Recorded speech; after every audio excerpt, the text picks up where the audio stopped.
Membrane repairs. When installing a new roof membrane, it's sometimes hard to avoid damage caused by knives, scissors, or fixings.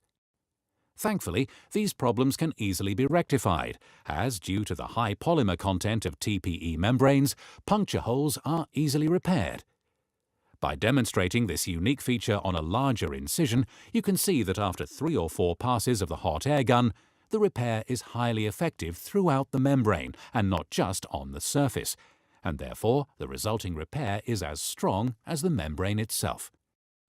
Again, this type of repair requires a heat source from above, so cannot be carried out when installing PVC single-ply membranes.